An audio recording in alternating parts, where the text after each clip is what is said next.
Hi Alex. So I really liked your review last week on A Prayer for Owen Meany. I thought it was really... What's that, Internet? Alex didn't finish her review?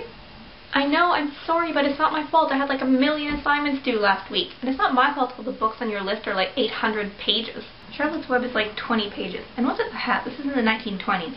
I don't know, it's yours. Oh yeah. Alex, well I am very sympathetic to your week of assignments from hell, which as of now has lasted like 2 weeks. Rules are rules, and where would we be if we didn't follow rules?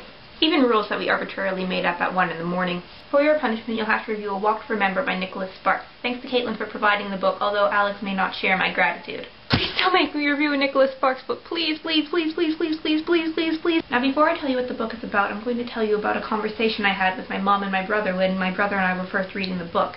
My mom said she remembered reading the book years ago, and although she remembered liking it, she couldn't remember anything it was about. My brother then said, that's okay, I'm 20 pages into the book and I don't know what it's about. And I eventually added, I'm 200 pages into this book and I still don't know what it's about. It's that kind of book. On the surface, Breakfast of Champions is about Kilgore Trout, an obscure science fiction writer, and Dwayne Hoover, a man who runs a car dealership who is slowly going insane. Kilgore Trout is set to deliver the Keystone Address at a convention in Midland City, home of Dwayne Hoover, and eventually their paths cross and crazy stuff happens. Dwayne eventually reads one of Kilgore's stories, which says that essentially all of humankind is a robot and only one person has free will. Dwayne starts to believe this is real and eventually goes on a shooting rampage and shoots up the bar they're in. This is where it gets kind of crazy meta. You see, Kurt Vonnegut is also a character in the book, and he recognizes that he is inside the book which he is writing. So essentially he is the only person that has free will, and everyone else is a robot, except it's not because of Trout's story, and it's all kind of confusing and fourth wall shattering-y. That's an adjective now. I can't believe you're doing Breakfast of Champions. I wanted to do Breakfast of Champions. Oh, well, if you do my list of favorite books, it's only fair that I do yours. Besides, you already have 2 books in the queue. But it's my favorite book of all time! Okay, I'll be sure to mention that in the review. Meta joke. Nice. Anyways, the reason the book is like 300 pages, despite the plot taking up all of a sentence, is because it has a lot of, well, what in any other book would be considered filler. Like most of Vonnegut's later stuff, it has tons of sections that aren't so much related to the plot, but are basically, this is what Kurt Vonnegut thinks about life. It also has pages of summaries of Kilgore Trout's stories. Not the stories themselves, mind you, just the summary. He also goes into detail about every single minor character we encounter. We basically know the backstories of everyone in the book. But while in any other book, all of this stuff would be seen as filler, here it's the reason that Breakfast of Champions works. So before I say anything else about the book, I just want to say one thing in the interest of full disclosure. You know how there are some things in the world you're just guaranteed to love because it's all of the little things you like combined into one? That's me and Kurt Vonnegut. I love his writing style, I love his sense of humor, I love his choice of topics, I even agree with most of his political tracks. You could give me the crappiest Kurt Vonnegut book, it could have no literary measure whatsoever, and I will still love it. I even have some of his quotes up on my wall. I mean, I know having pretentious quotes up is a requirement for all English majors, but out of all the pretentious writers in the world, I picked Kurt Vonnegut.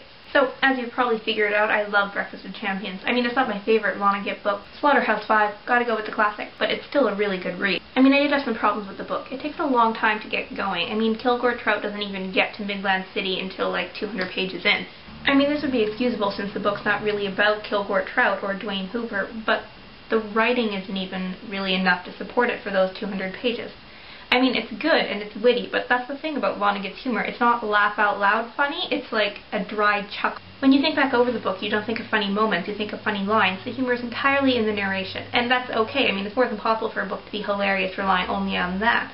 But after a while, you do kind of start wishing for something to happen, even if you're the biggest Vonnegut fan there is. For me, the book shifts from good to great with the introduction of Vonnegut as a character. What's fascinating is that Vonnegut continuously points out that Breakfast of Champions is all fictional and he's the only real person, but at the same time he goes to great lengths to convince us that it isn't. For instance, going into detail about every minor character, it really reminds you that everyone is the main character in their own stories, and just because we're not focusing on them doesn't mean it's not equally interesting or important.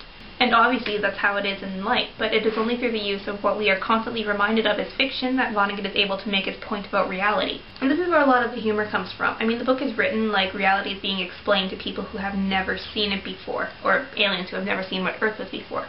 So every couple paragraphs it'll like mention, say, an apple, and then it will go on to say, an apple was a popular fruit that looked like this, and have a drawing of an apple. This is usually used to highlight the absurdities of what we consider normal. I mean, in many ways, the fiction of Breakfast of Champions is far more real than anything we can encounter in our everyday lives. It's basically like a book of layers. I mean, you have reality, and then you have reality within Breakfast of Champions where nothing is real except Kurt Vonnegut, and then you have the reality of the fiction of Breakfast of Champions where everything is real and it actually is like really. And oh my god, I am not smart enough to talk about Kurt Vonnegut. But yeah, as you know, this is a very good book, and I'm really not doing justice to it by trying to explain it. You really have to read it to fully, like, I don't want to say get it, you sound like such a snob, but yeah. I'll give it 4.5 martinis out of 5. Breakfast of Champions, enjoy. Alex, I'll see you next week when you review something. I don't even know anymore. See ya. This is weird. I don't usually talk to a film camera. I talk to my computer. I feel like you should be wearing a hat so people know it's you. So, Alex, what do you think about Breakfast of Champions? Breakfast of Champions is my favorite book of all time. This feels weird. I don't know why. It does.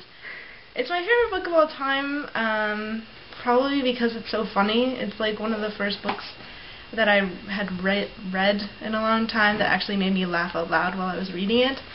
And I don't know, it was the book that turned me on to Kurt Vonnegut, who is probably one of my favorite authors.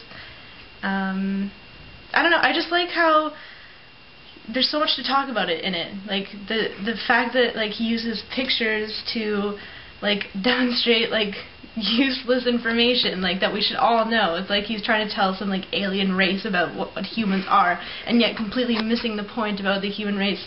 But it's all done intentionally, so it's hilarious. And I don't know, just like all the science fiction that he talks about Kilgore Trout writing is like, yeah, it's all about alien races, but really it's like all the stories that he tells are about humans. Like, it's been forever since I read this book, but like, what's the example that I used in one of my essays? Like the story about the pea soup. Like the guy who like creates children. This sounds weird, but he creates children through pea soup, and then he because in the planet where he lived, it was like really, it was considered good if you had a lot of kids, so, but he didn't have any, so he used pea soup to like create more children, and like eventually he had like thousands of children. And then the government, instead of like saying you can't have any more kids, they instead like banned pea soup. So it's like all these stories are like so true about how our government works, how they like, this sounds very political, but I'm just saying that Vonnegut is saying that like governments don't address the problem head on. They just try and passive aggressively make things illegal to try and contain the problem. So I don't know, that's probably one of the reasons why it's my favorite book of all time. You kind of just like summarized my entire review in like half the time it took me to. Well, yeah, so that's what I have to say. This has been a bonus review with Alex.